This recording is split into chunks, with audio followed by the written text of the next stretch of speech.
and welcome to this American History podcast entitled Slavery Dominates Politics.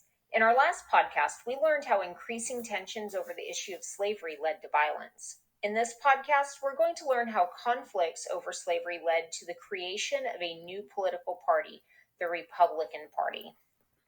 But first, we start with the Whig Party. The Whig Party split over the issue of slavery. Southern Whigs were destroyed by the split. A few Southern Whigs joined the Democratic Party, but most searched for leaders who supported slavery and the Union.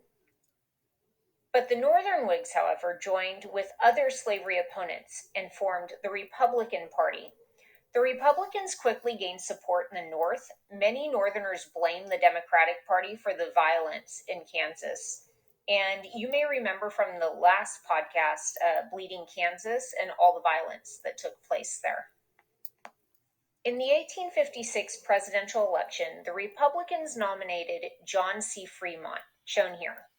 They supported him because he was in favor of admitting California and Kansas as free states. He was also a young, handsome war hero. But the Republican position on slavery was very unpopular in the South.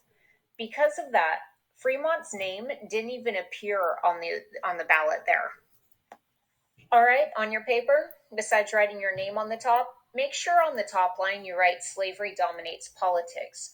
These are your podcast notes. And write down these items covering what we just talked about, the Republican Party forms.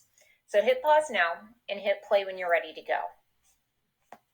Well, while the Republicans nominated John C. Fremont, the Democrats nominated James Buchanan for the presidency in 1856. He said very little about slavery. He focused instead, his goal was to keep the Union together. Now, Southerners supported him. Some Northerners also supported him because they were afraid the nation would split apart if Fremont was elected. The Know Nothing Party nominated Millard Fillmore because he had been president following the death of President Zachary Taylor. So he's an incumbent. They thought he would have a good chance of winning. The Know Nothing Party, however, had very little strength because it was divided over the issue of slavery. So the 1856 election really became two separate races. In the North, it was Buchanan against Fremont. And in the South, it was Fillmore versus Buchanan. And what you're seeing is that Buchanan's going to have support from both the North and the South. And although Fremont lost the election to Buchanan, he did win 11 northern states. This showed that the Republican Party was an important force in the North. It also showed that the nation was sharply divided over slavery. But James Buchanan becomes our 15th president.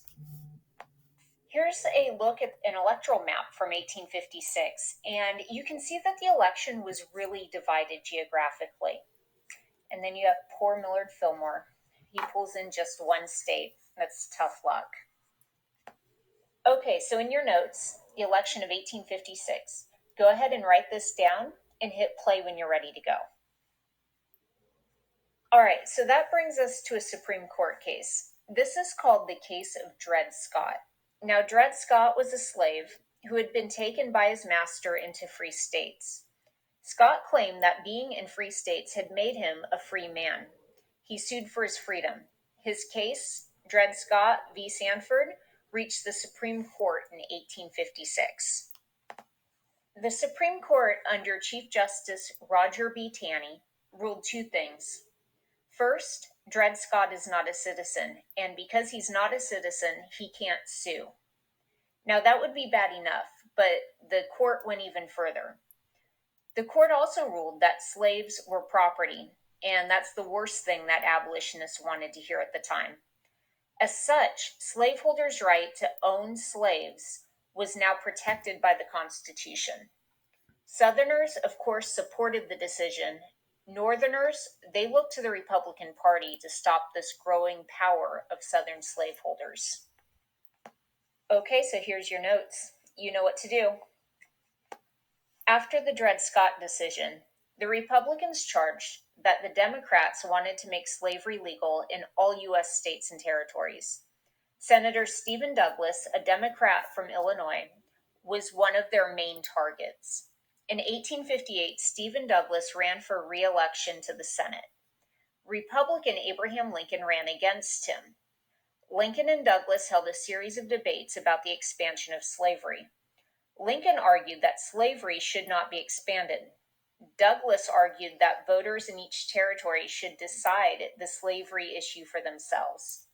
Douglas won the election for Senate, but the Lincoln-Douglas debates made Lincoln a national figure.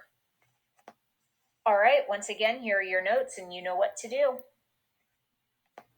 Okay, so in 1859, John Brown wanted to inspire slaves to fight for their freedom. He planned to capture the weapons in the U.S. arsenal at Harper's Ferry, which is located in Virginia. He hoped to inspire slaves to rebel against slavery. On October 16, 1859, Brown and his followers captured the arsenal. He sent out word to arm local slaves, but no slaves joined to fight with Brown. Brown and his followers were captured by the U.S. Marines. They were tried, convicted, and executed.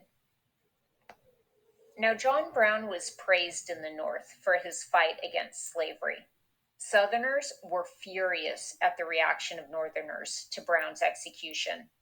And this picture that you're seeing here is a mural to John Brown. And you can see how the muralist here believes that this led to the Civil War. And in a lot of ways it did.